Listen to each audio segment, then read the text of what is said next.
E sou mãe da Catarina e da Luísa, que são crianças com 9 anos hoje, têm a trissomia de 21 e são autistas nível 3 de suporte.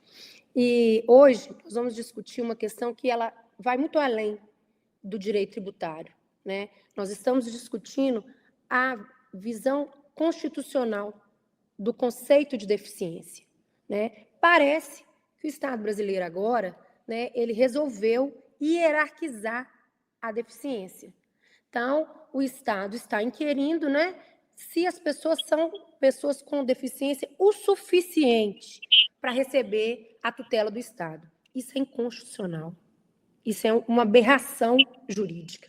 E é contra isso, né, que nós estamos nos levantando, é contra isso que as duas ações propostas de inconstitucionalidade versam, né, porque a lei Berenice Piana, quando ela equipara a pessoa com autismo à pessoa com deficiência, ela não fala que é o autismo moderado, que é o autismo de nível 1, é a pessoa com autismo. Essa é uma lei federal, né, como os colegas já falaram, que está vigente. Então, o legislador ele não pode, de uma hora para outra, inventar critérios para a deficiência, né? O autismo, ele só é diagnosticado uma vez que tenha prejuízo. Não existe uma pessoa com autismo que ela tenha um jeito de ser. Isso não existe, né? Não é um jeito de ser, é um transtorno que tem critérios para que a pessoa seja diagnosticada. Me parece que o Estado brasileiro ele está distorcendo o modelo social da deficiência, né?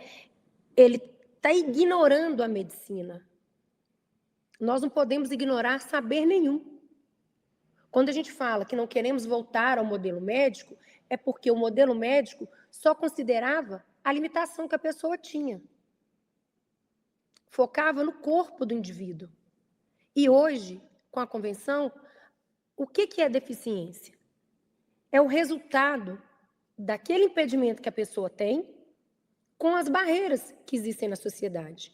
Então, agora, é como se o Estado estivesse ignorando as barreiras invisíveis, né? E assim, o colega trouxe aí a questão do suicídio.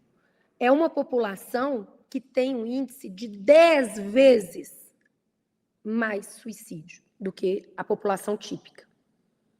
Então, não é porque a gente não vê, porque a pessoa não tem cara disso ou cara daquilo, que não existe sofrimento. Nós não podemos nos valer daquilo que não é visível para retirar direito. O que está acontecendo é que o Estado está pegando carona e promovendo pessoas que estão tratando o autismo nível 1 de suporte como se fosse um jeito de ser. E isso não é verdade, né? Se existe prejuízo, aquela pessoa não está em condição de igualdade com os demais. Ela precisa ser assistida, sim, pelo Estado. Então, esse eu acho que é o principal foco que a gente tem que dar quando a gente fala, porque isso vai avançar, não vai ficar só na questão tributária. Essa questão do conceito constitucional, né, da deficiência, ela vai avançar. E quando a lei define o que é deficiência, ela não hierarquiza a deficiência. É pessoa com deficiência aquela que tem impedimentos, que, em contato com as barreiras, está em condição desigual com os demais. E ponto. Então, esse movimento silencioso, que está encontrando voz em uma meia dúzia de pessoas que são autistas nível 1 de suporte com altas habilidades, que faz muita diferença, né? Que, de uma hora para outra, decidiu que não é pessoa com deficiência.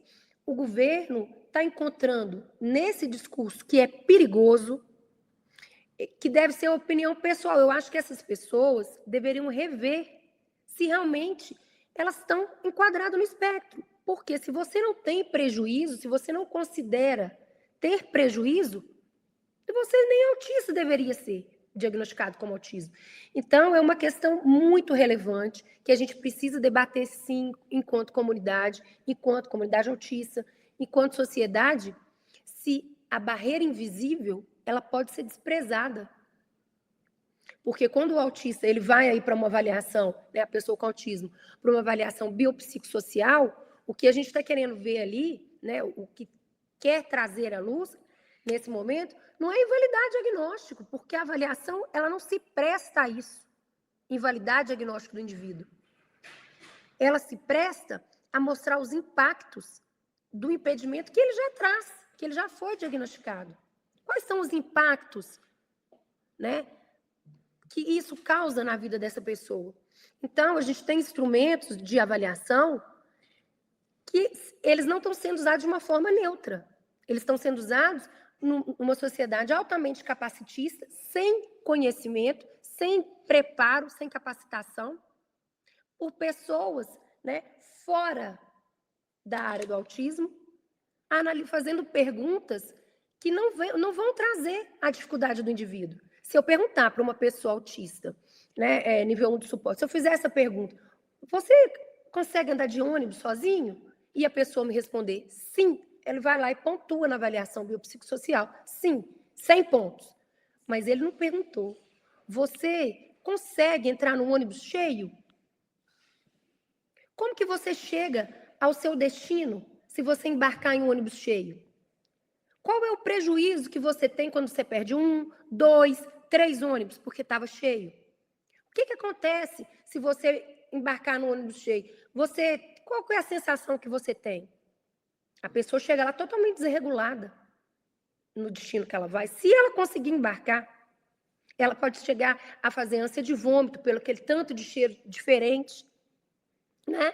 Então, não é se a pessoa consegue, é qual o custo disso para o indivíduo, né? O Estado ele não pode decidir quem vale mais, quem vale menos, quem pode receber amparo ou quem pode ser deixado, né? Porque isso é um abandono institucional. Eu sei que o indivíduo ele tem um diagnóstico que foi estabelecido em razão dos prejuízos que ele tem e eu vou ignorar os prejuízos